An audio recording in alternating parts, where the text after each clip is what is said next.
It's been getting more erratic to hold myself to making sure that these updates happen on Monday. Most of the time, it's because the weekends have been hit or miss, scheduling wise and stuff. Finally got caught up with my journaling.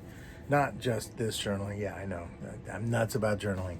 But, there was a part of me that was, I ended up going to, like, I told myself I have to step back and take some time, just to focus and on clarity of mind. And so I went with my brother, and so this is going to be kind of a weird update on this show called Collecticon. I only went for a few hours. I'm going to start off by saying that, first of all, if you know anything about this show, and this is going to be a little bit of shit talking, but or bear with me. There's a reason for this. Let me back up a bit by saying that I have been struggling with the idea of being an artist and making shit, and then having to understand the reciprocation or the repercussions of what that means to make things and put them out there in public and do stuff from a long-term thing. Where is it going to eventually end up? Does it get thrown away? Does it get recycled? Does it get held onto? Does it become clutter? That sort of a thing. So I'm at a point in time in my life, career-wise, where I genuinely am thinking about things like that. And this is coming from somebody who's a devout collector of stuff, who loves his art supplies, who likes to make things on occasion anymore. And but when I went to CollectorCon, I went with my brother, and like I said, we were only there for a little bit. And when we went, I was surprised by, I was bored within the first 30 minutes of being there. Now, let me clarify that the show is very much Pokemon and collector card centric. There were a few vendors there selling a few things that were kind of cool. It is the least amount of money I've ever spent at a show. It is my opinion that that CollectorCon is primarily a hype machine, and that as long as you've never been to a halfway decent show, yeah, it's not a bad show to attend. Now, for those of you that enjoy it or like going to it, or that were working the show, one, I hope if you were working the show, I hope you had a good show. I hope you made good money. I hope everything went good and that nothing was stolen or nothing broken or whatever, that sort of stuff. And to the few vendors I did talk to, I certainly made that the case. I was like, hey, I hope you have a good show. To people that did go, hope you had a fun time. I've never been to a show where I felt, and this is saying this having been to C2E2 and Wizard Worlds, both as an artist and as an attendee. In that regard, like just buying stuff and being there in those moments, this felt like the most corporate thing I've ever been a part of. And I just attended Collecticon. It felt like the worst sausage grinder of an event I have ever witnessed. I get it. I get that nerddom and all this stuff is popular, and this is something that, hey, like even the advertisement of it just got to me. Like, it was great for the things that it was, and I understand people have to make a buck, and they have, and at the end of the day, I'm just one other schmuck that goes to shows here and there. But honestly, it made me miss the drought that we had years ago, before shows were really big, before they were multimedia events, before it was all this stuff. Every show anymore tends to suffer from this to some degree. Well, most do, where they're trying to be everything. They're trying to have a little bit of everything for everyone, and that can get out of hand in my own opinion. If you have a comic show, great. It doesn't necessarily mean you're going to have anime stuff there. If you're an anime show, you're not necessarily going to have stuff that caters to wrestling fans. If you're a toy show, you're not necessarily going to have stuff that caters to video game people. And I know that a lot of the people that run these shows want to make it as multifaceted as possible for whoever attends these shows. But the failure, I think, really comes full circle in regard to this. When I went to the show, and I'll have like I said, I'll have another video kind of covering this, kind of showing the highlight reels, because number one, I'm burned out from drawing today and I don't feel like editing this too much. But when I went, I thought to myself, I've never seen anything like this. Like I said, the majority of it was cards and stuff, and that's fine if you're into that stuff, collecting that. I mean, I played Magic the Gathering for a long time, so I'm certainly not one to talk bad about that sort of stuff. I never spent $1,000 on a card. I did see that happen. And again, their prerogative, their money. You know, no judgment there.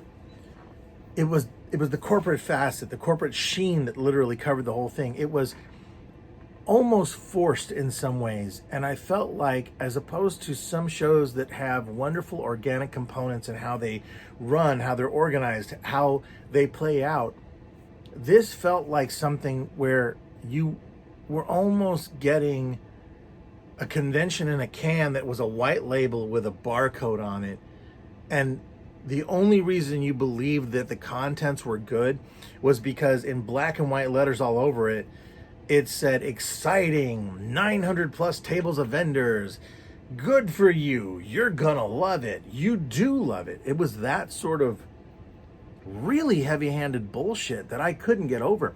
And if you look right now, if you stop watching this video, and you go out here on YouTube and you just enter Collecticon, you're going to see a myriad number of videos that are trending quite highly because they're those clickbait reaction bullshit videos. You know, like, I spent $10,000 in the first hour of being a Collecticon. I bought $1,000 at a vendor, and this sort of thing. I'm not quite sure who that's for. I really don't. But I digress. The point is that it was a very weird show, and it sent me into this kind of a tailspin on, you know, at what point and I've mentioned this before, at what point do shows stop being events? At what point do they stop being special? I kind of miss when you'd see a show every once in a while. And I was reminded of that. I'm going to end this little journal entry on one thing. Earlier today, I left it upstairs, otherwise I'd be showing you in the video.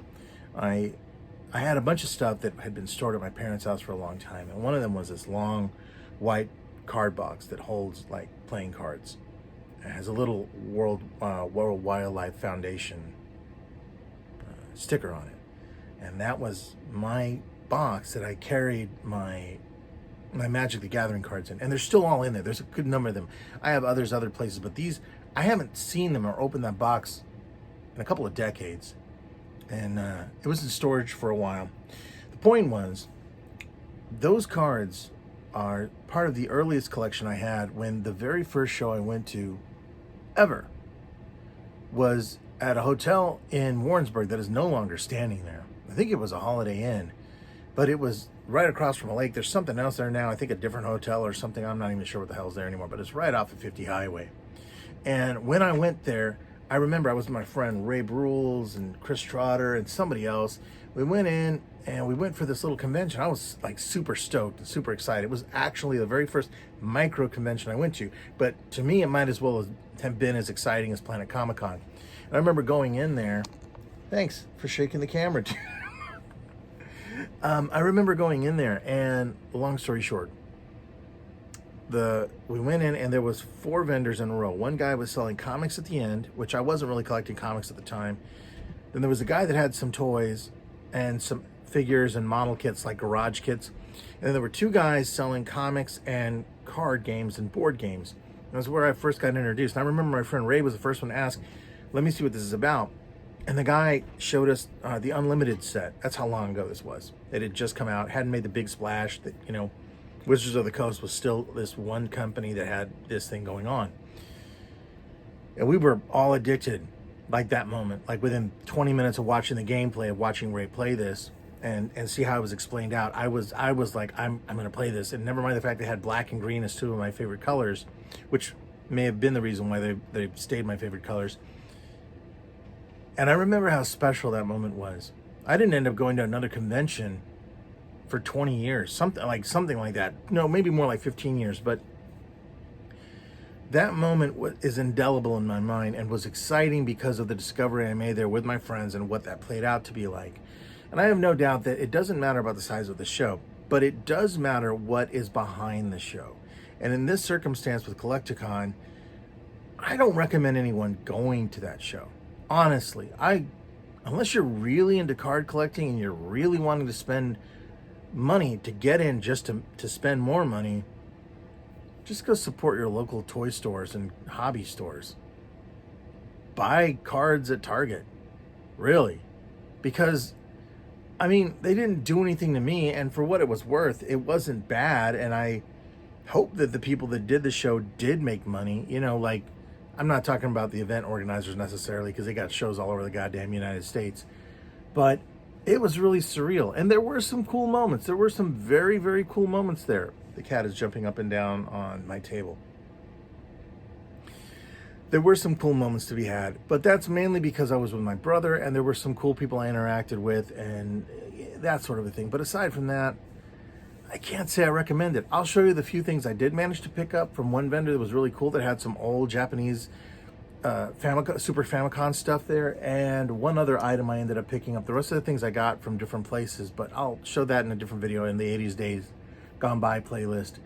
But otherwise, I really can't say that I would ever go back to that show. I don't have any real reason I would. Instead, after that, we ended up going by one of our favorite toy stores, Castaway Toys, and had a fantastic conversation with the owner for about 2 hours. And really, seriously? I can't edit out these jitters, man. But had a great time there, and then went to go eat some food, and it was great.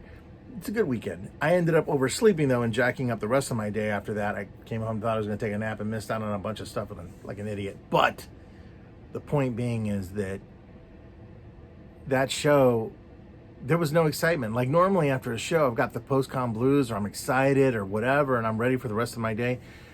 I have never been to a show that within 45 to 30 minutes of being there, I was like, I think I'd rather be at the DMV. Call me a hater, man, but it was just not a good show. Not for my interest. So maybe that's the thing. I'm willing to play devil's advocate on this and say, well, maybe it just wasn't my cup of tea. And it clearly wasn't. But it felt more like it wasn't even a cup. It was like, I don't know. It just felt devoid of what made that stuff special for so long. And it makes me sound like one of those old guys in pop culture fandom that's like, well, back in my day. And it's not even so much about that as much as there's a point where it's sort of the same thing like with Disney, getting a lot of these things through Lucasfilm and stuff. After a while, there's the dilution of it can definitely do something to it. And I enjoy some of the new stuff. But after a while, you start to wonder, it's like, okay, well, how many more times can I be resold nostalgia? How many more times can we play this record again over and over again? I mean, there's music I'll listen to over and over again because it's great. That's what music is. But you can't recreate things from your childhood over and over. It doesn't happen that way. You cannot retread things. We can force ourselves to believe that. I did for many years. But after a while, I'm starting to come to the realization that, well, how much shit do I really need, and how much am I willing to spend just to reignite a small little, squib of like feel good nostalgia in my head? There's plenty of cool things that are new out there. There's a lot of new and original stuff that people can get into. And I'm not saying don't spend your money on something if you like it. Sure, go ahead. I got things in here that people would be like, are you on crack? Why did you buy that? It made me happy. But I do think that, again, this is more directed at the idea of a show that to me felt bereft of a lot of what would make being a fan and being open to this stuff, it felt kind of empty. It felt like it was really a cash grab. I don't know. I'm fully expecting to get hatred for this, or maybe even no comments, or people going, yeah, F this dude, who the hell is he? So yeah. Anyway, that's my thought for this. Yeah, going to be few updates this week because I am running really behind on some art projects, but I am hoping to get a playthrough video up at some point this week, hopefully. Fingers crossed. Yeah, I don't know. I'll catch you guys in the next update. Thanks for watching.